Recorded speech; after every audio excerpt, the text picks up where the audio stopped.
Bom, tá tudo certo, Fernanda. Então, ok, então, beleza. Só me apresentar de novo. Oi, boa noite. Eu sou Fernanda, né? Eu sou bolsista do Levio, do professor Rafael, né? E aproveitar para explicar mais ou menos o que vai acontecer aqui hoje. Thiago, eu não sei se você falou muito bem se o Hipólito te explicou muito bem o que houve, né? Mas, assim, ano passado eu fui bolsista da Bia, né, pela primeira vez, e o meu trabalho envolvia justamente questões com relação ao movimento estudantil, principalmente com relação às ocupações que aconteceram nas escolas e universidades nos anos de 2015 e 2016. E aí, em cima disso, a gente desenvolveu um artigo, né, falando de um âmbito assim, mais geral, abordando, mas tentando pesquisar um pouco mais sobre como aconteceram as ocupações, por que elas aconteceram, vendo um pouco mais sobre como é que era o dia a dia das ocupações dentro das escolas, universidades, etc. Uhum. Aí, juntamente com um outro bolsista, a gente começou a realizar essas hiperconversas, né, do pessoal da biologia que participou das ocupações. Ano passado a gente fez com a Maia Liz, né, que hoje está concorrendo a deputada, se não me engano é Conheço. deputada, eu acho, exato, maravilhosa ela. E esse ano, quando eu renovei a minha bolsa, a gente deu continuidade a esse projeto, só que agora a gente vai dar um foco maior nas ocupações que aconteceram dentro do departamento de biologia. Uhum. Aí eu estou dando continuidade a isso e semana retrasada eu entrevistei o Hipólito, e aí agora eu vou entrevistar você. Que não é bem uma entrevista, mas assim, é mais uma conversa para a gente saber o que aconteceu, assim, dentro do departamento, etc., como foi todo esse processo, assim, de ocupação, né? E Uhum. aí eu já queria começar te perguntando, primeiro, você tem alguma dúvida com relação a isso? Não, se eu tiver alguma dúvida assim surgir, eu mando na hora. Ok, ok. E eu já queria te perguntar, assim, como é que foi, assim, para você, o que foi esse movimento das ocupações? O que você lembra exatamente, mais ou menos? Pronto. Eu lembro que inicialmente, né, na época, tinha duas pautas principais em foco, propostas pelo governo federal, que era a PEC 241, né, que é o que foi, né, que está sendo o congelamento de investimentos públicos, e a reforma do ensino médio. Uhum. E quando a gente analisava essas duas propostas de maneira pouco democrática e, digamos assim, superficial, não dá nem para dizer exatamente superficial, porque o texto de legislação eles não são feitos para a população entender. A gente parte desse princípio. Tanto que um dos pontos mais fortes, né, que eu gostava bastante dentro das ocupações era as conversas formativas, né? Então começou de maneira inicial superficial, disse, não, eu vou lá para apoiar a galera, ajudar. Aí quando eu fui me aprofundando, entendendo mais do que se tratava, se tornou de fato uma luta individual e coletiva para mim, né? Então as ocupações, a ocupação dentro do departamento de biologia se tornou isso, não, eu estou aqui lutando para que não só eu tenha direito do que eu estou usufruindo, mas como as próximas pessoas que vierem após a mim também tenham o mesmo direito. Então, para mim, esse é o simbolismo das ocupações como um todo para mim. A gente, quando vai pesquisar melhor sobre esse período, a gente entende que as ocupações elas começaram no estado de São Paulo, né, dentro do âmbito da educação básica, por conta do governo que estava vigente na época. Ele queria realizar toda a questão da reforma nas escolas, que era justamente fechar algumas escolas e reorganizar isso. Obviamente, né, não ia dar certo, porque muitos estudantes iam ficar muito longe da escola onde estudavam, fora, tipo assim, todo o apego que você tinha com relação à escola, professores que seriam demitidos, etc. Isso foi uma grande confusão. E aí que iniciou todo esse processo de ocupação das escolas, né, por parte dos estudantes, principalmente do ensino médio. E o movimento ele foi ganhando força assim, muito rapidamente pelo Brasil inteiro. E aí, dentro da educação superior, a gente observa que ele foi muito intensificado, principalmente por conta da PEC, né, que foi justamente a dita PEC da morte, que o pessoal chama. Infelizmente, a gente observa que no ensino superior não teve tanta força assim como teve na educação básica. Na educação básica, realmente foi algo muito alastrante, assim, muitas escolas aderiram, a gente viu casos de escolas aqui no Ceará, e na UFC a gente também viu essa questão das ocupações de muitos departamentos acabarem ocupando. Então a gente observa assim que as reivindicações dos estudantes é justamente para que o que eu tenho hoje também sirva para as pessoas que ainda vão entrar na universidade. O pessoal justamente querer manter aquilo que estava dentro da universidade, o que hoje em dia a gente observa que está cada vez mais difícil, justamente, né? Não só apenas manter, como também expandir, né? Isso, exatamente. E você lembra mais ou menos assim como é que foi esse processo, tipo, o inicial de ocupação, como vocês decidiram fazer as reuniões, assim, vamos realmente ocupar a partir de agora? O departamento de biologia, né, dentro das representações estudantis, a maioria delas, né, no caso, sempre partiram de preceitos muito democráticos, né?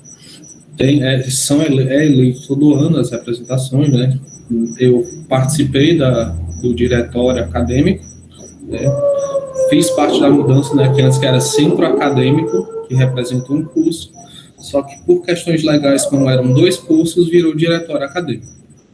E aí, na época eu não estava mais, mas aí veio a pauta para a gente, né, de fora, de outros movimentos estudantis, e a gente resolveu convocar a assembleia para conversar sobre isso, né? Então, seguimos os trâmites legais, né, por assim dizer, a assembleia, tantos por cento de estudantes e tal, e foi colocado em pauta. Disse, tem essas duas propostas aqui, né, tipo, tem a PEC da morte, que afeta a universidade dessa forma, tem a reforma do ensino médio, que afeta as pessoas dessa forma, e tem as ocupações acontecendo de maneira sistemática Brasil afora.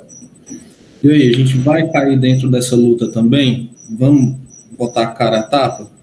Aí, de maneira democrática, por contraste, a galera disse, não, vamos também. Então, pronto, a partir de agora, a universidade está ocupada, né? E né, o departamento de biologia está ocupado, e como diretório acadêmico, a gente vai comunicar, né, como representação, a gente vai comunicar ao departamento de maneira oficial, só por exigência dos estudantes, o departamento vai estar ocupado, por isso, por isso, por isso, e aqui está posicionamento oficial. Então, partiu, né, de maneira dessa forma. Teve algumas questões relacionadas ao diretório acadêmico, né, porque não é pauta do diretório, né, pelo menos foi o que o movimento externo, né, de grupo de estudantes disse, não é iniciativa do diretório. Aí disse, não, tudo bem, então a gente apoia vocês, né, como posicionamento estudantil, e vocês vão se autogerir o que a gente puder fazer como forma de representação legal dos estudantes, a gente faz.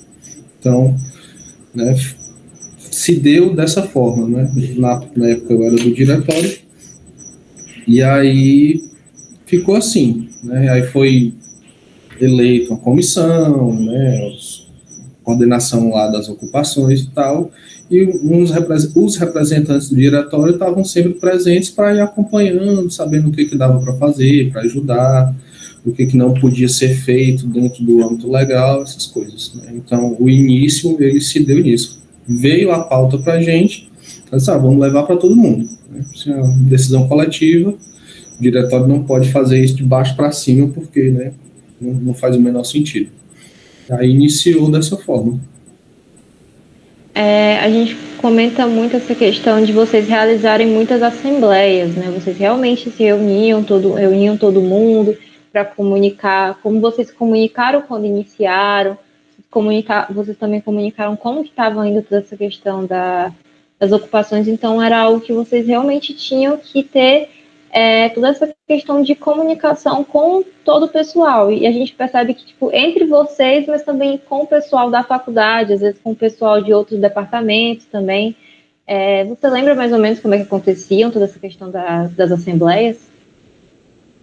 Pronto. A partir, né, do momento que foi decidido ou votado pela ocupação, isso se não me falha a memória, né, o diretório acadêmico, ele meio que assumiu um papel de coadjuvante, né, ele estava ali mais na parte de bastidor, apoio legal, e aí foi formado, né, acho que no mesmo dia ou no dia, algum tempo depois, a questão das comissões de ocupação, né? Aí tinha a comissão de formação, né, que se dedicava a trazer gente para falar sobre aspectos, sobre questões relevantes, direcionadas ao momento.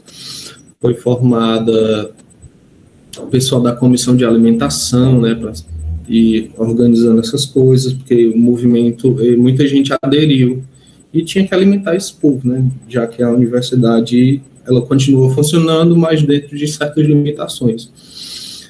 E, né, foram formando essas comissões e cada dessas comissões iam dando avisos, direcionando as atividades, direcionando as coisas, né? Então, foi muito grupo de WhatsApp usado, Facebook, né, que era uma ferramenta que na época ainda estava em auge entre o pessoal da universidade, também foi utilizado bastante. Então, essa organização se deu dessa forma e todo dia, literalmente todo dia, no fim do dia, tipo assim, no fim do dia, umas 17 horas, tinha a assembleia com todo mundo, né, tipo, os estudantes que estiverem aqui, a gente convida a participar, o pessoal das comissões, e eram feitos repasses de que ia acontecer na semana, no dia seguinte. Alguns professores traziam propostas de formações e elas eram debatidas de forma, né, com todo mundo, com a assembleia. Disse, professor fulano de tal pensou em falar um pouco sobre arboviroses, né? Não, mas não tem nada a ver com o PEC, mas é um tema de saúde pública, né?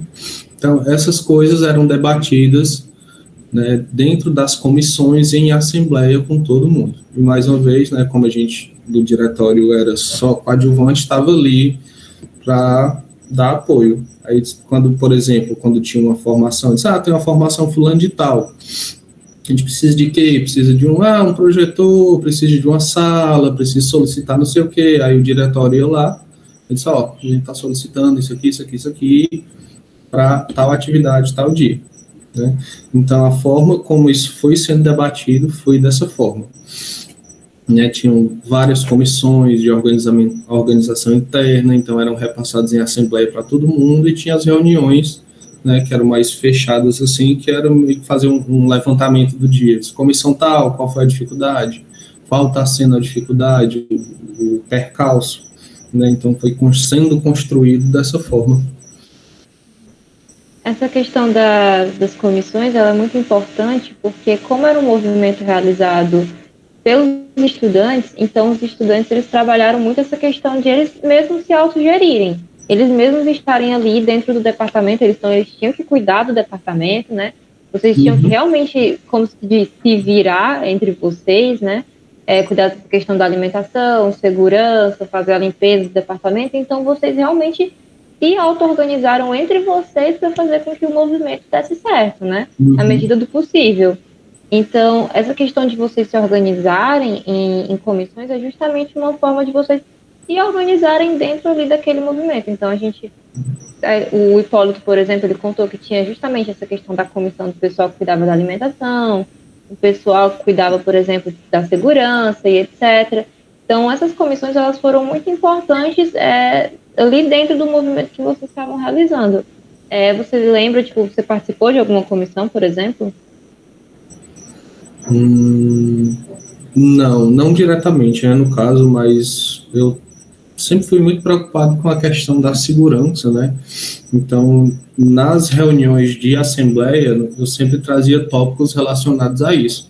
Porque inicialmente, né, o pessoal sempre achava que era muita baderna, dizer oba-oba e tal, só que não é isso, gente. A gente está aqui por uma causa, por uma proposta e tal.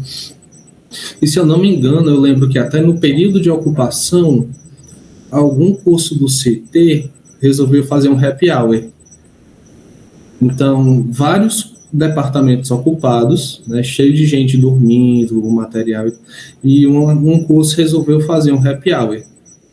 Deu em quê? Não deu coisa boa, né? Gente assaltada, galera sendo ameaçada, então foi um desastre total.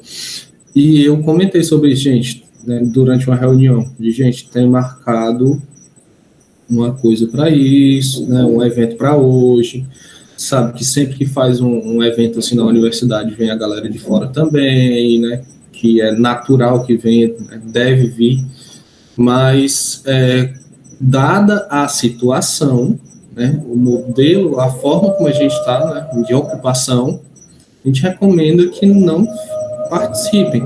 E eu lembro que até tentaram entrar em contato com o pessoal da organização dessa festa, né, e eles simplesmente disseram que iam fazer mesmo assim. Né? E aí, né, teve gente, acho que teve as duas pessoas do departamento, né, que estavam na ocupação que foram assaltadas. Então, esse tipo de coisa chegou a acontecer, mas a gente sempre dava orientação. Isso, ó, galera, vamos evitar sair do departamento após o fechar das portas. A gente fechava as portas por volta de 18h30 e 19h, né, que era até quando os últimos professores estavam saindo. Fora isso, a gente só podia fazer recomendação, né?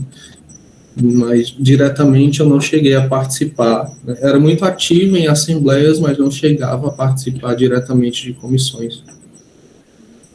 Então, assim, a gente pode observar que não tinha uma pessoa tida como sei lá, como se fosse um chefe ali, que, tipo, gerisse tudo. Era realmente, tipo assim, as comissões conversando entre si, né?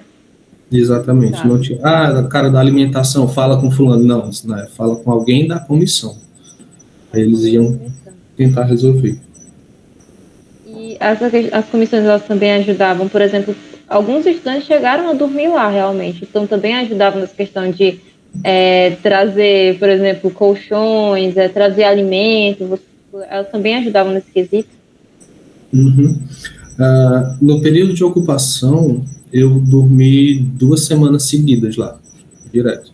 Eu só saí no fim de semana, mas eu fiquei lá 2 semanas seguidas. E também tinha essa preocupação, né? Tinha galera que trazia o seu colchão e tal. Aí, mas fulano, tu vai dormir aqui hoje? Não vai, né? A gente sempre perguntava quem que ia ficar, porque sempre tinha uma certa rotatividade de pessoas. Vai dormir aqui hoje? Não vai? Aí, disse, não vou não. Aí, tu pode deixar teu colchão, porque vem gente dormir aqui e tal. Então, tinha essa preocupação também em tentar abrigar todo mundo, né? Porque coisas básicas, né? Assim, ocupação e tal, vamos botar o cara no chão, o cara tá vindo aqui dar suporte, dar apoio, né? Mesmo que não. E botar o cara no chão. Então, tinha essa certa preocupação também. Dessa parte, né, não era nem tanto de comissão, era mais entre os próprios estudantes mesmo, né, que perguntavam para um, para outro, que iam se organizando dessa forma. Então foi mais assim. O DA também tentou, o que a gente pode fazer e tal. Eu lembro que tinha uns colchões velhos lá que foram até jogados fora após a ocupação, né, que a gente disse, galera, o colchão é do DA, dos estudantes, se vocês precisarem para dormir, pode ficar à vontade. Então, teve esse funcionamento. Pode terminar. Não. Quando eu estava fazendo o trabalho, eu li muitos artigos com relação a professores não, mas tipo assim, estudiosos da área, né, que foram realmente nas escolas entrevistar os alunos, e eles escreveram um pouco do dia a dia que se passava dentro de uma escola ocupada. E aí teve um que me chamou muita atenção, que como era uma escola, tinham muitos alunos menores de idade. E tinham realmente os alunos que queriam ir para lá, realmente dormir, fazer toda a questão da ocupação, etc. E como eles eram menores de idade, era um pouco complicada essa questão da permissão dos pais. Então, o que eles fizeram? Juntamente com os professores, eles criaram toda uma documentação Tipo, como se fosse aquelas documentações que que a escola envia para o pai. Ah, vai acontecer passeio tal e etc. Pronto. Uhum. Eles fizeram essa documentação pedindo a permissão, né, do responsável por aquele aluno. E o aluno ia lá, mostrava para os pais. Se os pais assinassem, aquele aluno estava autorizado a dormir naquela escola, etc. E os próprios estudantes, eles também realizavam toda essa questão da segurança da escola, onde cada aluno iria dormir, a questão da alimentação, etc. A gente acabou vendo muito mais essa questão dentro da educação básica, porque existem muito mais trabalhos com relação a isso. E pouquíssimos trabalhos com relação a esse dia a dia das ocupações dentro do ensino superior, como, por exemplo, nas faculdades. Então, é muito interessante a gente ver como se conectam, né? Tanto na faculdade, a gente realizou toda essa questão das comissões e vocês se organizarem entre si, tipo, decidir onde cada um vai dormir, decidir essa questão de alimentação e etc., como também aconteceu nas escolas. A gente percebe essa semelhança que teve entre os dois ambientes. Uhum. Exato. E, assim, tipo, quero te falar uma coisa? Não, pode continuar. Não, eu só ia perguntar, vocês tipo, tiveram por exemplo, alguma resistência de algum professor que não apoiou muito na época, ou tipo, depois ele começou a apoiar, etc. Ou professores que realmente apoiaram vocês desde o início? Uhum. Só complementando, né, o que tu falou, na questão da educação básica, e sempre a gente falava na comissão de segurança, não só a segurança de integridade física e patrimonial, né, mas também comentava muito sobre a questão da segurança legal, né, porque o que eles estavam procurando, especialmente dentro da universidade, né, das universidades como um todo, o que eles estavam procurando naquele momento era uma pessoa, um indivíduo, né, para personificar a ocupação e ir para cima com tudo. Né? Disse, não, a gente precisa de um nome de uma pessoa para ir lá e processar, expulsar da faculdade, seja lá o que for. Então, a gente era muito aconselhado, especialmente por quando a gente trazia gente de fora para formações. A gente era muito aconselhado também a tomar essas medidas, né, essas precauções legais. Né, porque, se quebrar alguma coisa, vamos dizer que é para vocês, e tal. Então, a gente sempre estava atento a esse tipo de coisa, né, das questões legais de proteção. Né, que foi o caso dos estudantes, né, que como no ensino superior a maioria é maior de idade, a questão da permissão ela fica muito à escolha do estudante, né? Agora no ensino básico tem essa questão, né, a mais, né, dentro da legalidade. Em relação a apoio de professores e tal, teve algumas questões um pouco mais sensíveis, porque questão de uso de banheiros, né, uso de espaços dentro do departamento, porque tinha professores que eram totalmente contrários, não é aquele papo de coisa de vagabundo, de quem não quer estudar, minhas atividades, enfim. Tinha professores que eram neutros, né, se é decisão dos estudantes, então vamos acatar. E tinha alguns professores apoiadores, né, inclusive de forma financeira, de forma material, trazia alimentação, emprestou colchão, né, materiais assim, se ofereceu para dar formações.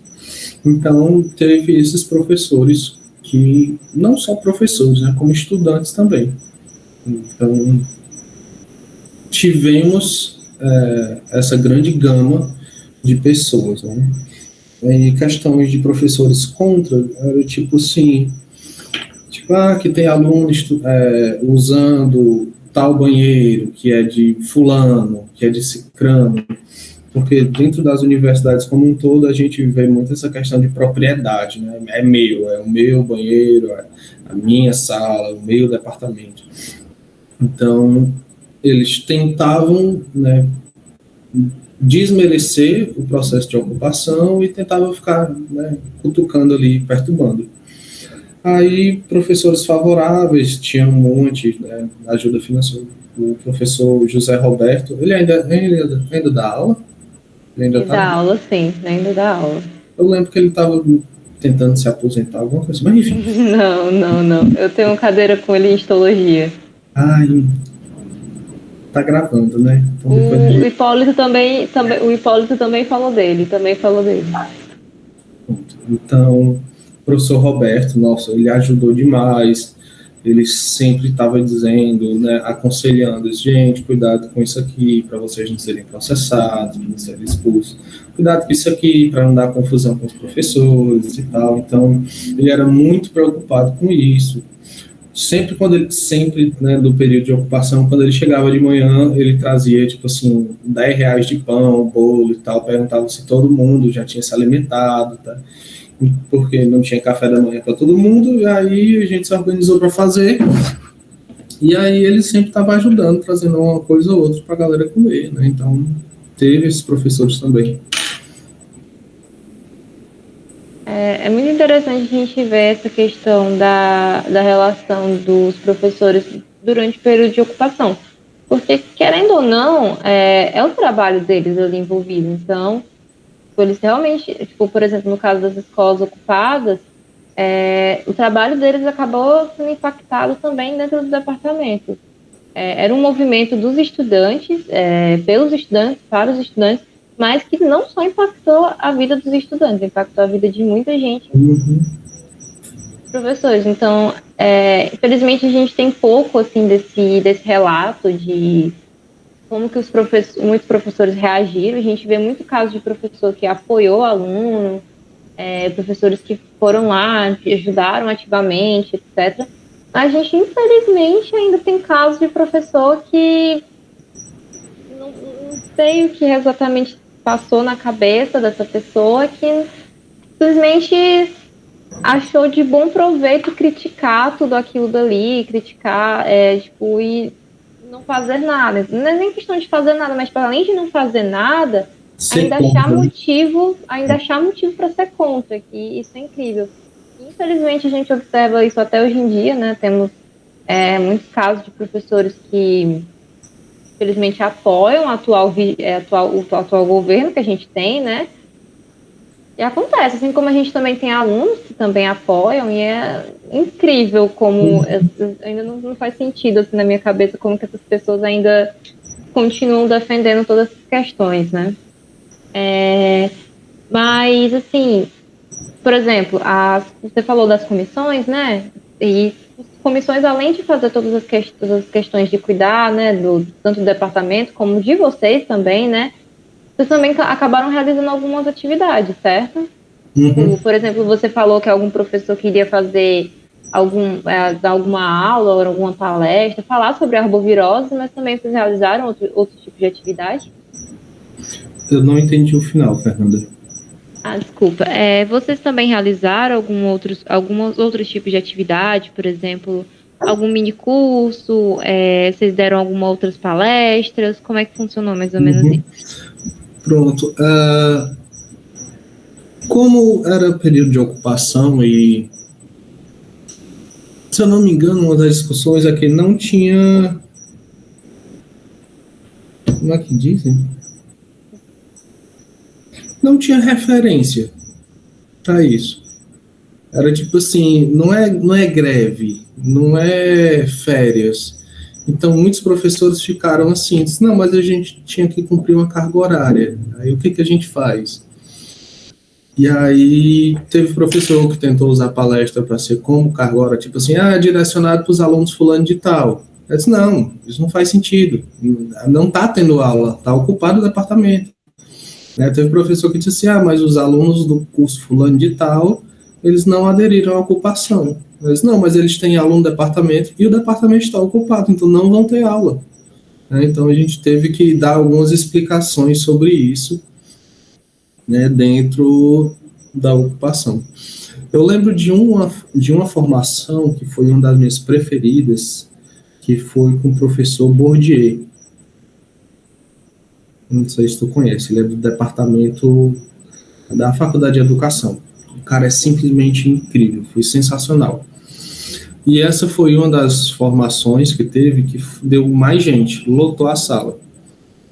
Ele tirou a tarde dele, 4 horas, para explicar trecho a trecho da PEC do corte de gastos, né, do congelamento e da reforma do ensino médio. Então, aquele momento foi, acho que logo no início, foi assim, ó, expandiu a mente. Porque, como tu falou, não só professores contra, né, não, professores não só neutros, né, como também professores contra. E isso é não entender do que se trata uma luta coletiva, né? Aí é uma coisa que eu sempre digo muito para não só para os meus alunos atualmente, como para, né, conversa de boteco. Eu disse, gente, quando uma luta coletiva ela sai bem sucedida, todo mundo é beneficiado porque você também faz parte do coletivo. Exato. Ponto, né? E aí, por exemplo, um dos trechos lá da PEC 241, ela congelava os investimentos em educação, saúde e tal, em alguns setores durante 20 anos, estabelecendo um mínimo constitucional e sendo corrigido pela inflação do ano anterior, certo? Então, só que tinha uma pegadinha que dizia assim, vai ter 13% de aumento e aí congela. Então, salta o orçamento em 13% e aí congela 20 anos. Só que essa parte, qual era a pegadinha?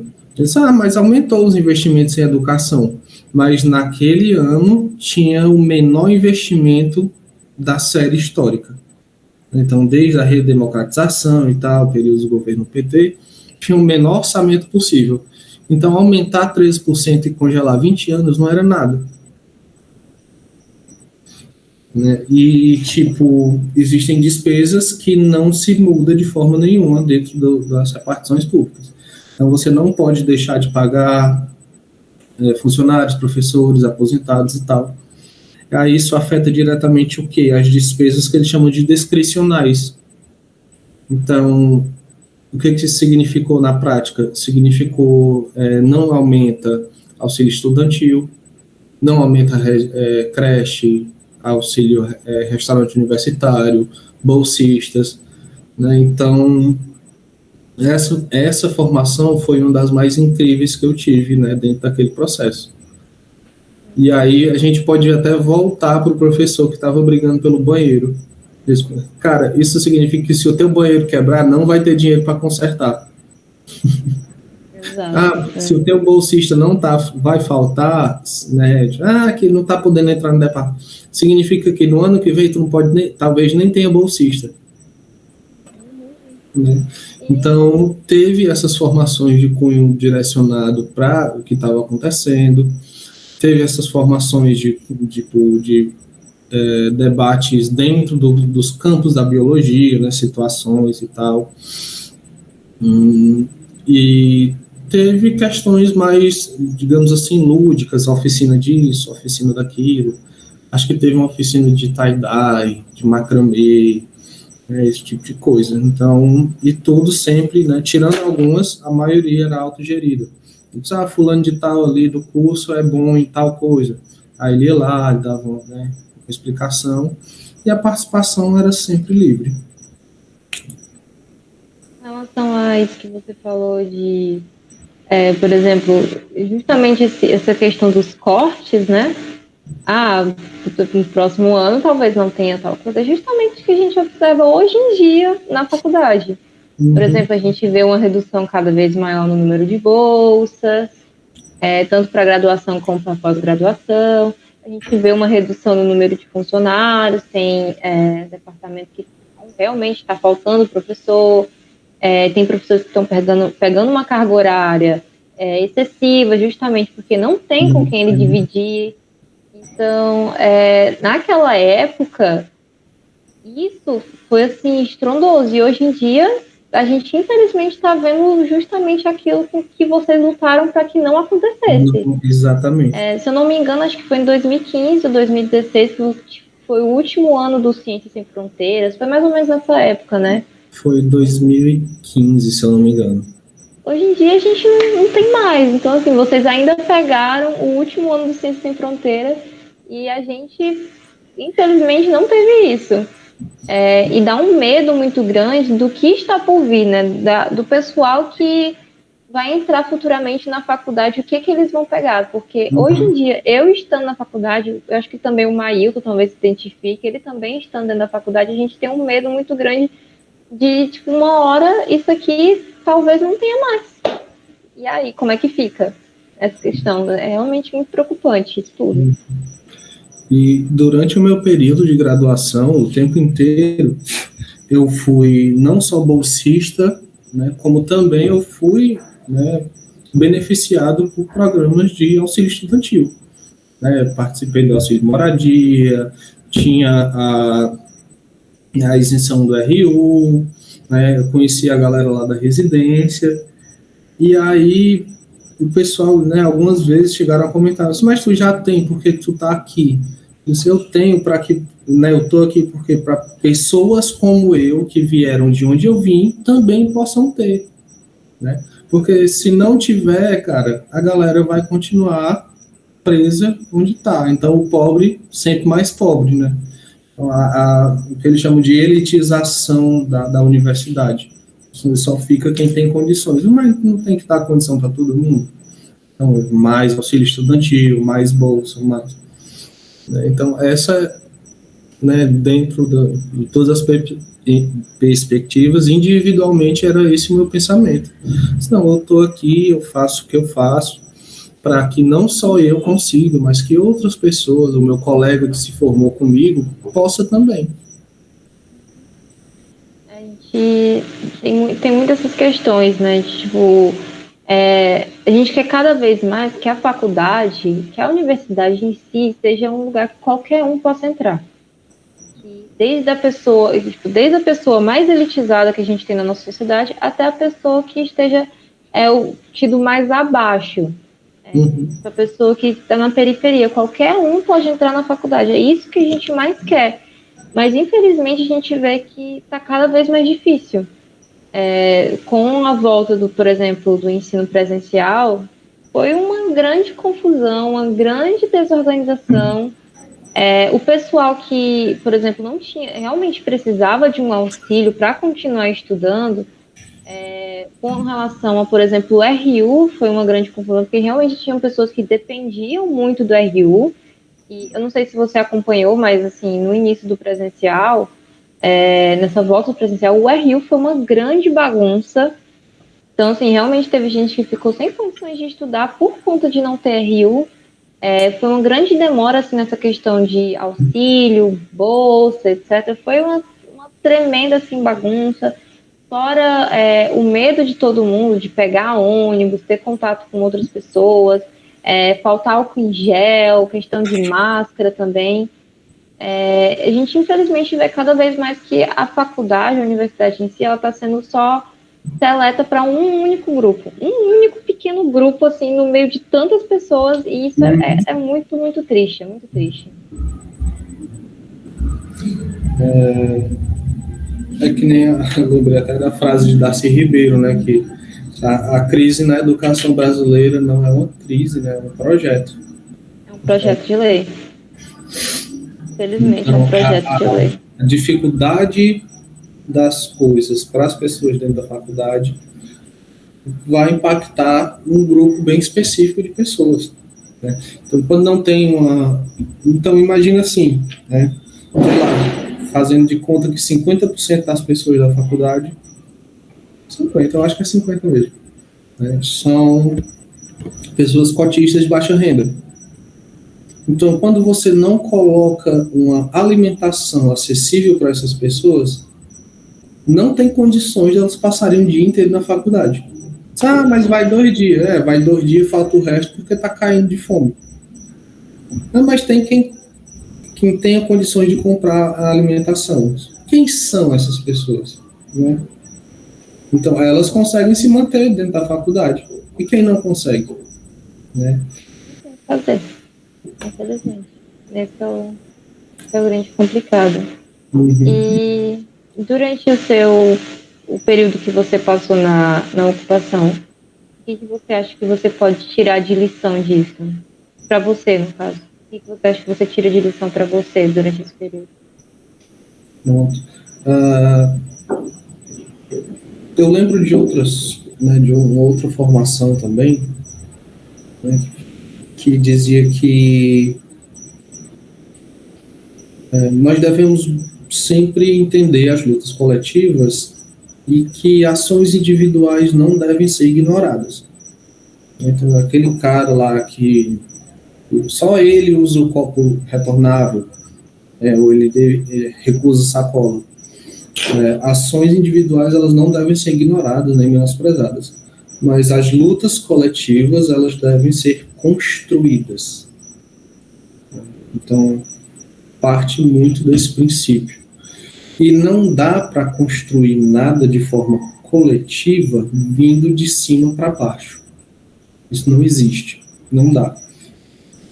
Então, se o processo de ocupação tivesse tentado construído de forma, por exemplo, diretório acadêmico ou um grupo de estudantes que representam, o departamento a partir de hoje está ocupado, não ia funcionar, né? Porque é que nem eu e o Hipólito a gente conversava bastante, não, tem que ser um trabalho de formiguinha, tem que ir conversando com todo mundo, de um por um, de forma calma, tranquila, porque quando a gente constrói isso, estabelecemos linhas de diálogo e não é nem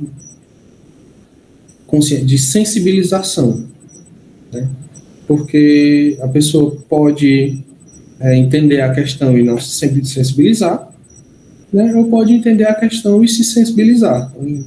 Até aquela coisa, ninguém conscientiza ninguém, né? A gente sensibiliza a pessoa e ela pode ou não, né, apoiar. Então, acho que uma das principais lições para mim foi essa. Eu disse, não, quando a gente vai construir uma luta coletiva, não adianta chegar dizendo, por exemplo, não, um aluno, não concordo com a ocupação.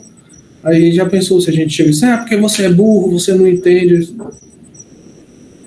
Não ia dar em nada, você ia repelir aquela pessoa, né?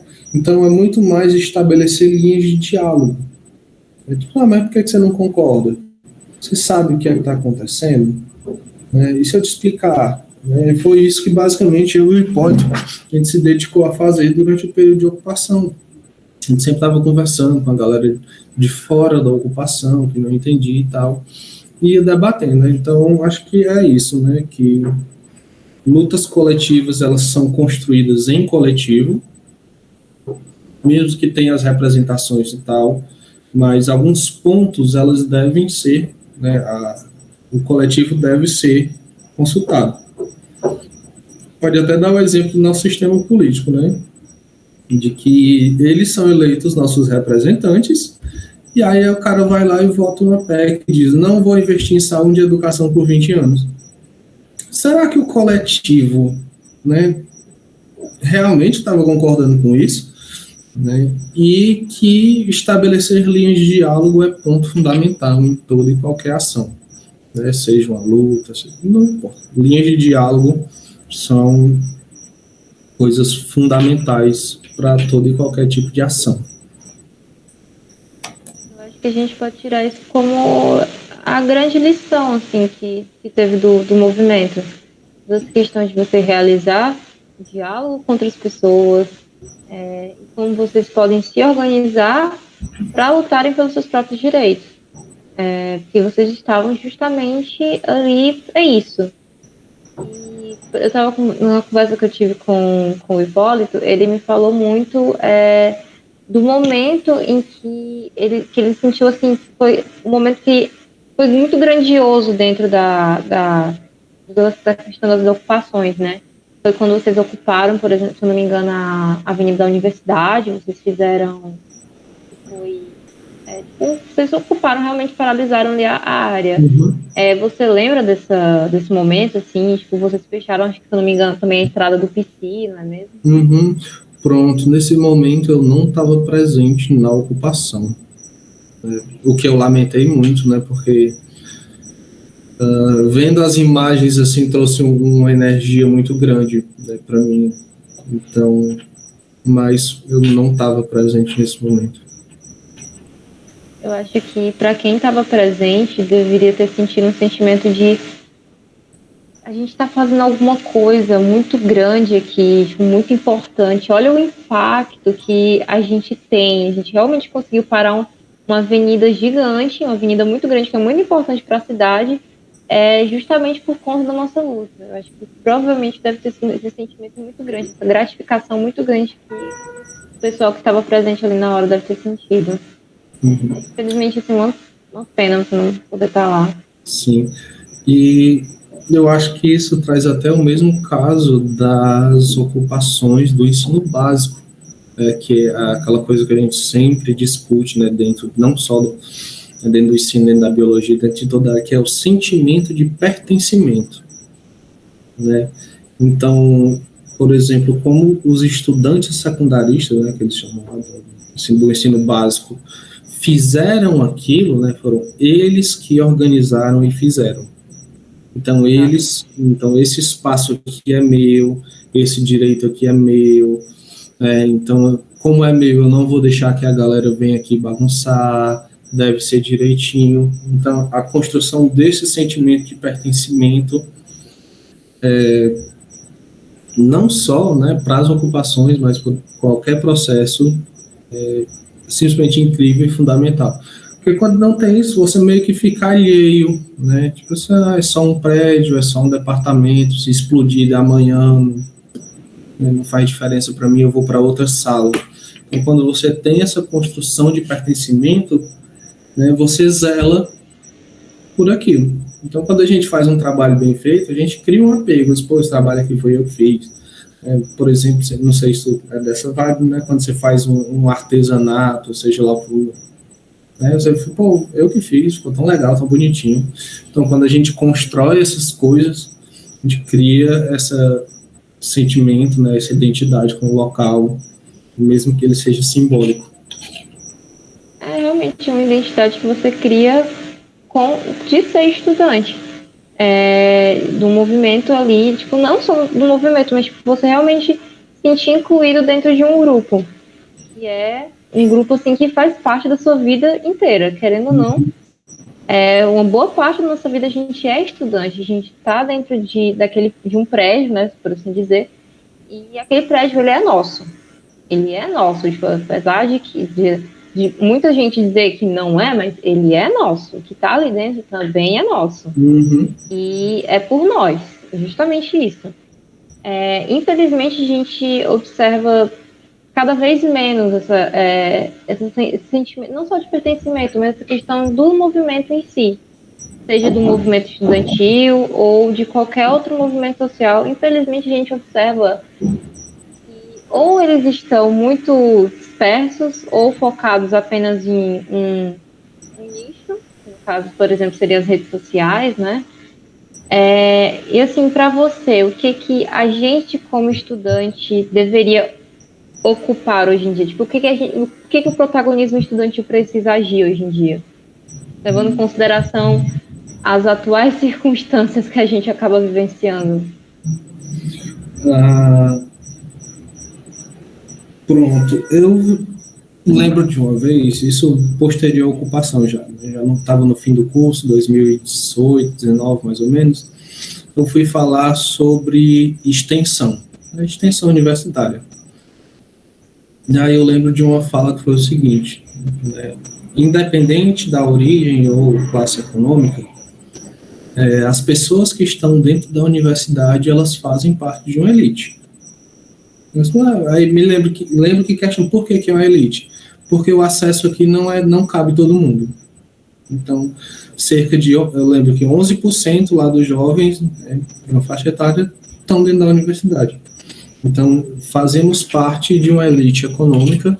Eu continuei na universidade, né, terminando pós-graduação, então eu continuo sendo parte de uma elite intelectual mais restrita ainda.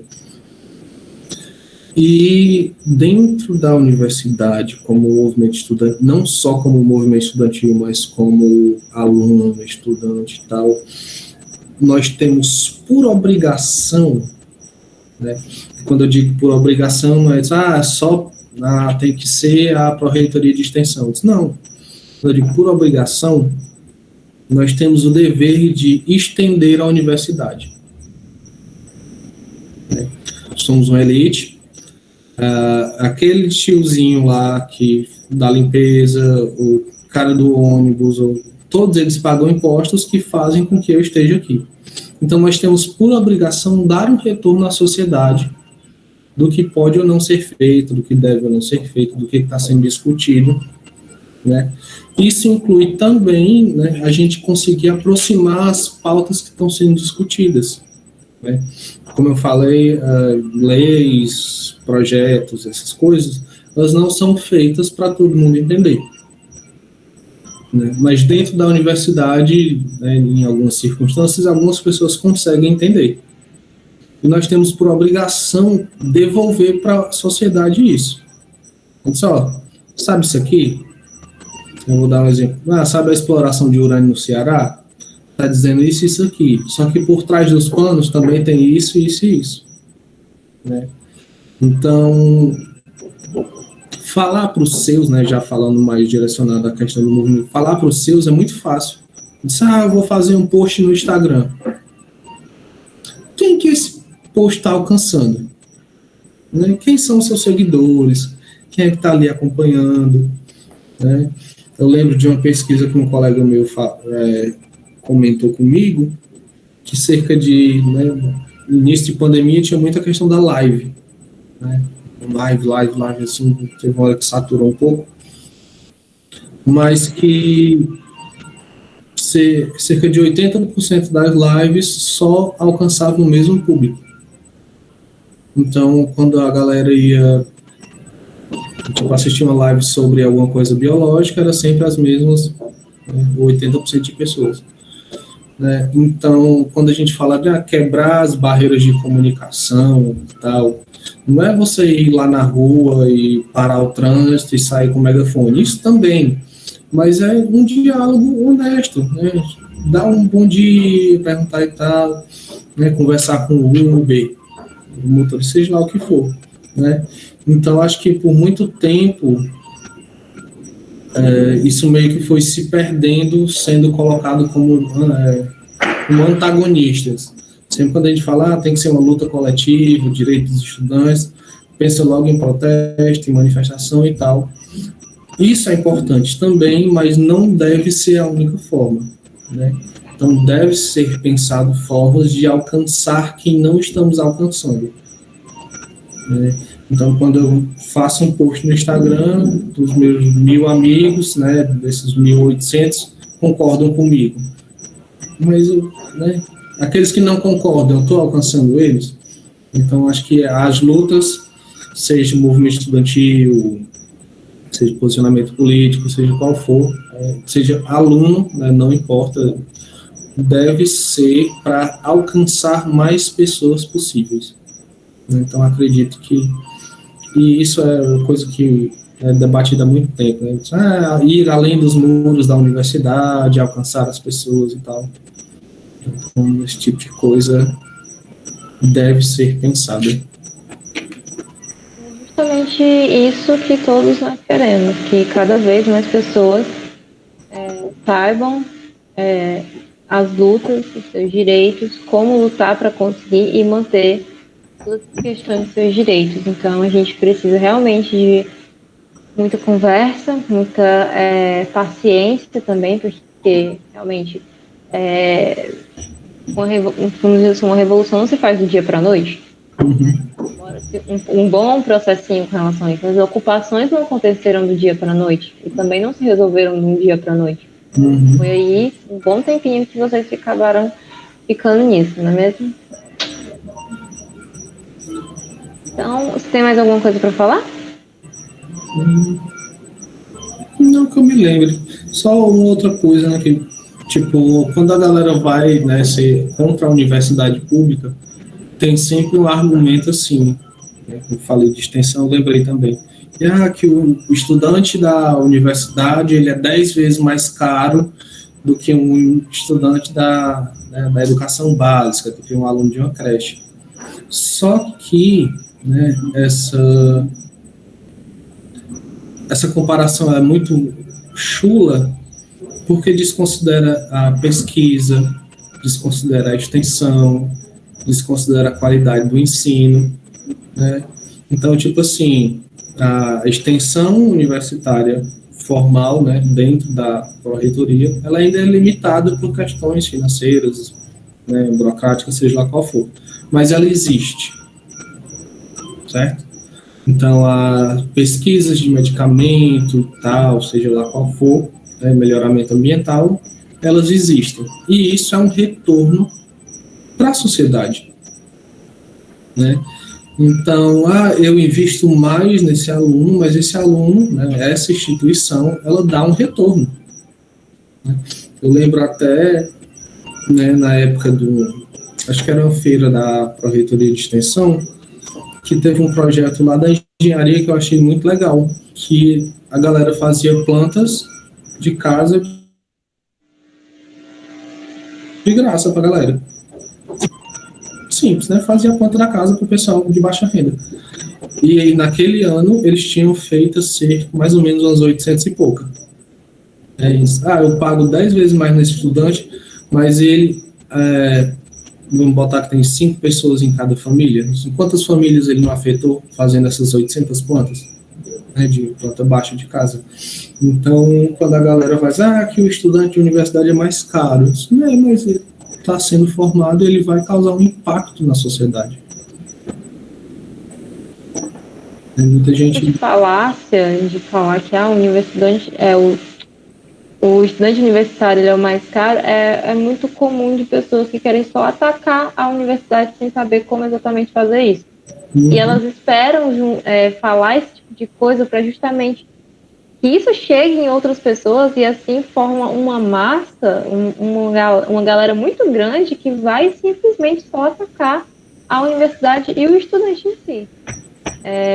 São várias manobras que eles utilizam para atacar aquilo dali, sendo que eles próprios acabam também sendo beneficiados pelo que a gente produz.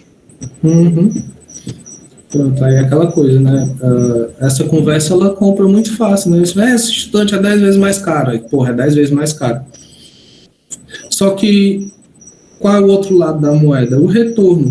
Então, quando você trabalha o retorno, né, que foi o que eu falei sobre linha de diálogo, você sabia que a universidade ela faz isso aqui, isso aqui, isso aqui? Você sabia que a universidade atende dessa forma também? Você sabia que a gente pesquisa tal coisa? E aí, entre a falácia e o retorno, vai começando a dar uma equilibrada até que um lado supere, né? Então, tipo, quantas pessoas são atendidas pelo hospital universitário?